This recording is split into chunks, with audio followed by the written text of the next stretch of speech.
Il faut que tout le monde comprenne dans notre pays que les consommateurs de drogue sont des complices, des trafiquants. Voilà ce qu'a dénoncé hier Emmanuel Macron en visite à Marseille devant des policiers réunis dans un commissariat du 14e arrondissement de la cité phocéenne. Une visite où il était donc attendu pour parler sécurité notamment. Alors que 15 personnes ont trouvé la mort dans des règlements de compte dans la ville depuis le début de l'année. Le chef de l'État ne peut donc échapper à ce débat brûlant sur l'insécurité et le trafic de drogue qui gangrène certaines cités. Et pour parler de ce sujet ce matin, justement, nous accueillons notre invité, le criminologue et essayiste Xavier Roffer. Bonjour. Bonjour. Merci de votre fidélité à Radio J. Ravi de vous retrouver ce matin, Xavier Roffer. Alors, c'était important de vous entendre, alors que le président de la République souhaite aujourd'hui détailler une réponse globale aux problèmes de Marseille. Et récemment, c'est l'excellent film Bac Nord de Cédric Jiménez qui l'illustrait. Je ne sais pas si vous avez eu encore l'occasion de le voir. Marseille, est-ce que c'est véritablement, Xavier Roffer, comme on peut l'entendre, l'épicentre des violences urbaines en France ? C'est sans doute l'endroit où le problème est le plus visible et le plus manifeste, car un certain nombre de quartiers à Marseille, dans le nord de la ville, sont pour l'essentiel, et quoi que dise le président de la République dans cet exercice pré-campagne présidentielle, sous la coupe au quotidien des bandits. Alors, j'ai bien compris que, bien entendu, la police peut y aller pour une opération coup de poing, mais au jour le jour, dans les immeubles, dans les halls d'entrée, dans les caves et dans les zones aux alentours, ce sont des marchands de drogue qui font la loi. Euh, Quand vous soignez quelqu'un tout à l'heure, j'étais un peu en avance, donc j'ai entendu la chronique de Ouais. votre excellent médecin. Il vous expliquera sans doute, s'il ne l'a pas déjà fait, qu'il y a deux approches en médecine. L'approche symptomatique, par exemple, la petite a des boutons, et l'approche étiologique. Quand la petite a des boutons et qu'on apprend à traiter ça de manière symptomatique, on met de la crème sur les boutons et on espère qu'ils partiront. Quand on prend l'approche étiologique, on cesse de lui faire manger des fraises et elle a plus de boutons. Donc Ouais. j'ai un peu l'impression que le gouvernement, depuis le début de cette affaire et depuis l'arrivée de M. Darmanin, privilégie par trop l'approche symptomatique. Il y a de la drogue dans les quartiers nord de Marseille, alors le problème c'est la drogue.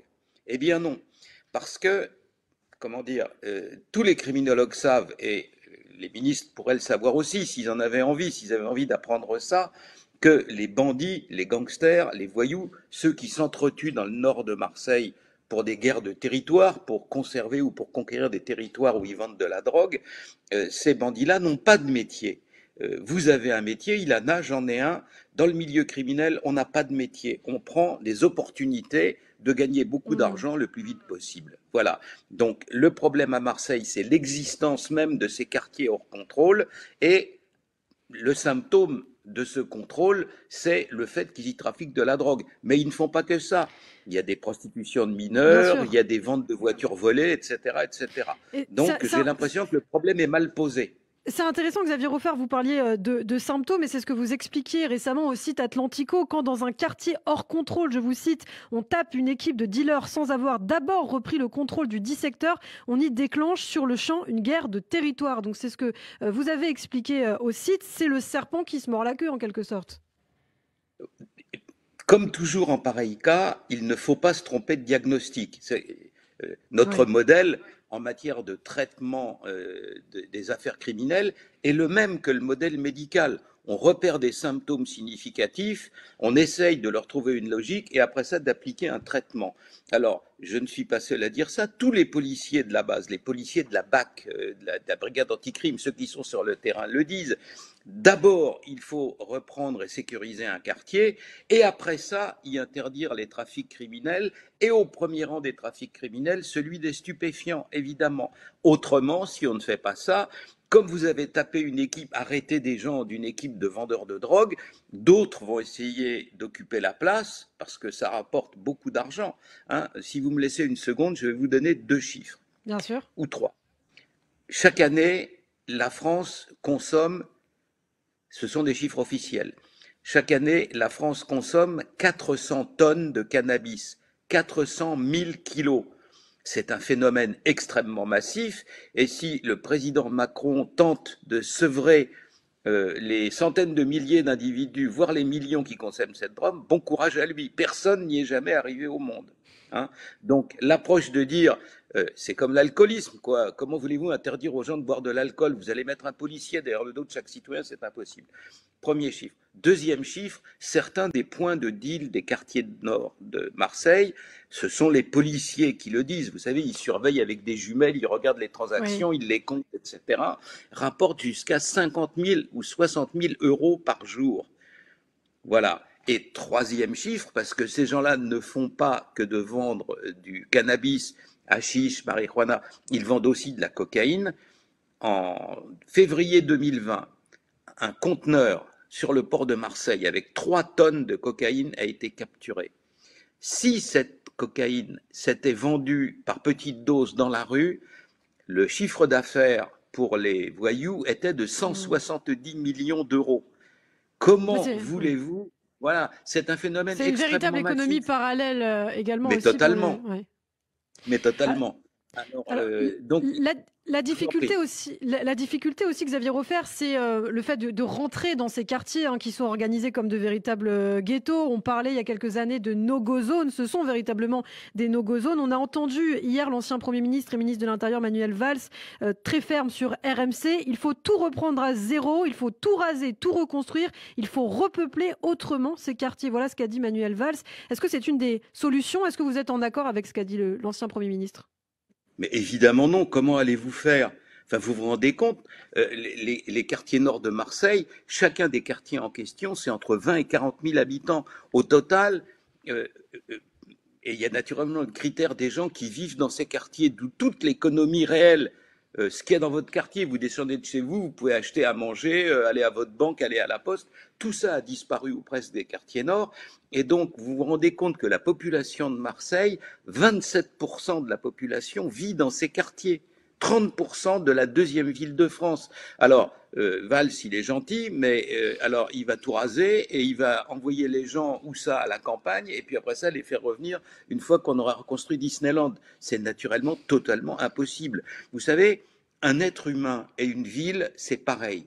Un être humain, quand on veut le soigner, on ne peut pas l'arrêter et puis après ça le remettre en marche. On opère sur du vivant dans une ville comme sur un être humain. Et donc il faut prendre les quartiers comme ils sont, commencer en y implantant des forces de l'ordre en permanence qui seront là pour interdire toute manifestation du crime des forces de l'ordre. Et à partir du moment où les forces de l'ordre sont là, on leur donne des consignes, plus de drogue, plus de voitures des EC, plus de prostitution. Et puis voilà, je crois que le fait de commencer par prendre le phénomène de la drogue comme point de départ n'est pas un diagnostic juste. Hmm. Alors, des policiers supplémentaires, hein, 300 ont été annoncés par le ministre de l'Intérieur Gérald Darmanin. Également, un investissement pour le renouveau urbain, plus d'1 milliard d'euros promis par Emmanuel Macron. Est-ce que ça va vraiment suffire, Xavier Refer, pour endiguer les violences? On peut se poser la question quand même, puisqu'on a vu aussi ces policiers tenter d'entrer dans ces quartiers. Ça n'a pas fonctionné forcément, puisque comme je le disais, ces quartiers sont vraiment organisés comme des ghettos. Parfois même Alors, parfois par de très jeunes personnes, par des mineurs qui gèrent ces ghettos. C'est cité. enfin, les mineurs, ils sont aux ordres des adultes. Hein. Et les adultes, ils sont plus fréquemment à Dubaï ou au Maroc que dans les rues du quartier en question. Ceux qui commandent les caïds. Hein. Non, c'est pas comme ça que ça fonctionne. Dans la réalité des choses, les quartiers en question, ils sont soumis à l'influence de malfaiteurs qui utilisent une arme terrible car totalement invisible et totalement impossible à réprimer, qui est l'intimidation. L'intimidation, c'est Ilana, je veux passer tous les jours sur Radio J, alors je sais où vos enfants vont à l'école et donc vous avez intérêt à me faire passer. C'est ça l'intimidation. Et ça, c'est invisible et c'est absolument impossible à réprimer parce qu'un individu qui dit ça à un autre individu face à face avec lui, c'est sa parole contre la vôtre. Donc, vous ne pouvez pas porter plainte. Mm. Voilà. Donc, l'intimidation, un peu de violence de temps en temps, mais surtout beaucoup d'intimidation. Et vous savez, quand on dit qu'il va y avoir des policiers en plus, et puis des magistrats en plus, ce sont non pas des mensonges, mais des demi-vérités.